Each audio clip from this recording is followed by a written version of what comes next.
ایمان و یقین کی شمع روشن کی ہے، رشد و ہدایت کے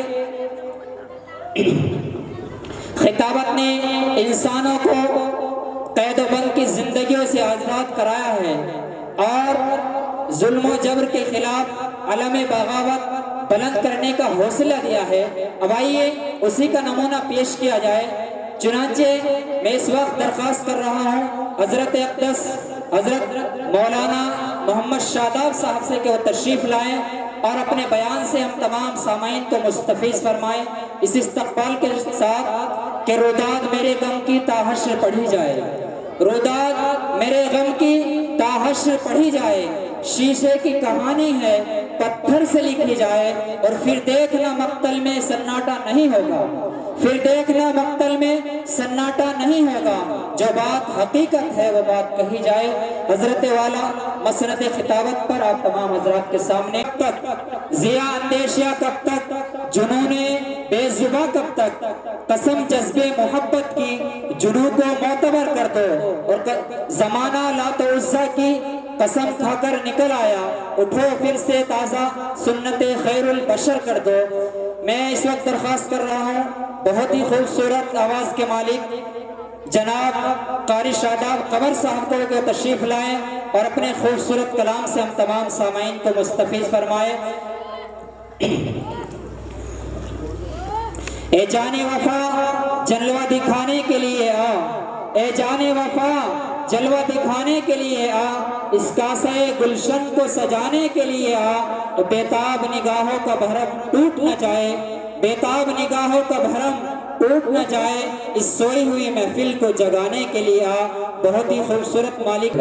کبھی کیف و مستی میں آ کر تو دیکھو، مزے قربتوں کے اٹھا کر تو دیکھو، کبھی کیف و مستی میں آ کر تو دیکھو، مزے قربتوں کے اٹھا کر تو دیکھو، اور مجھے پوچھتے ہو کہ کیا ہے مدینہ، مجھے پوچھتے ہو کہ کیا ہے مدینہ۔ آپ تمام حضرات جانے کی تمنا رکھتے ہیں عرصہ واپس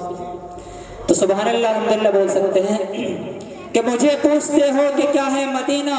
کبھی تم مدینے میں جا کر تو دیکھو، کبھی کیف و مستی میں آ کر تو دیکھو، مزے قربتوں کے اٹھا کر تو دیکھو، اور مجھے پوچھتے ہو کہ کیا ہے مدینہ، کبھی تم مدینے میں جا کر تو دیکھو، مدینے کی گلیاں ہیں جنت کا نقشہ، کبھی تم نگاہیں جمع کر تو دیکھو، کبھی تم نگاہیں جمع کرتے دیکھو۔ اب آئیے حضرات، اب میں کہ پھول سے چاند سے خوشبو کی زبان سے سنیے، پھول سے چاند سے خوشبو کی زبان سے سنیے، ہر طرف آپ کا قصہ ہے جہاں سے سنیے، اور سب کو آتا ہی نہیں دنیا کا بسا کر دینا، سب کو آتا ہی نہیں دنیا کا بسا کر دینا، زندگی کیا ہے یہ حضرت کی زبان سے سنیے۔ حضرت اقدس بڑے غور سے سن رہا تھا، تم ہی چل دیے داستہ کہتے کہتے۔ آئیے حضرت والا کے پرمغز خطاب کے بعد اچھی شاعری، پیارا انداز، ایک باشعور شاعر سے آپ کی ملاقات کرا دی جائے۔ زمزم و کوثر و تسنیم نہیں لکھ سکتا، زمزم و کوثر و تسنیم نہیں لکھ سکتا، یا نبی آپ کی تعظیم نہیں لکھ سکتا، میں اگر سمندر بھی نچوڑو راحت آپ کے نام کی ایک میم نہیں لکھ سکتا۔ ماجد دیوبندی نے کبھی کہا تھا کہ دو چار امیدوں کے دیے اب بھی ہیں روشن، دو چار امیدوں کے دیے اب بھی ہیں روشن، ماضی کی حویلی ابھی ویران نہیں ہے، اور ان کو ان ولیوں کی نسبت حاصل ہے کہ دشت کو جو گلزار بنانے والے ہیں، دشت کو جو گلزار بنانے والے ہیں، بھوکا رہ کر سائل کو خیرات جو دے، ہم بھی ماجد اسی گھرانے والے ہیں۔ یقیناً ہمارے ڈائز کی رونق بنے ہیں حضرت اقدس نمونہ اسلاف حضرت مولانا سالم اشرف قاسمی دامت برکاتہم العالیہ، جن کی آمد سے آج کی ہمارے اس موقر اسٹیج کی رونق میں اضافہ ہوا ہے۔ اب آئیے حضرات، میں بلا کسی تاخیر و تمہید کے ہمارے آج کے اس اجلاس کے مہمان مکرم سرزمین میرٹھ سے چل کر ہمارے بھی تشریف لائے ہیں حضرت اقدس حضرت مولانا اختر الاسلام صاحب دامت برکاتہم العالیہ۔ میں حضرت والا سے انتہائی ادب و احترام کے ساتھ دست بستہ گزارش کر رہا ہوں کہ حضرت والا مسند خطابت پر جلوہ فروز ہو کر اپنی قیمتی باتوں سے، قیمتی نصائح سے ہم تمام سامعین کو مستفیض فرمائے۔ حضرت والا کا استقبال ہے کہ چہرہ کھلی کتاب ہے عنوان جو بھی دو، چہرہ کھلی کتاب ہے عنوان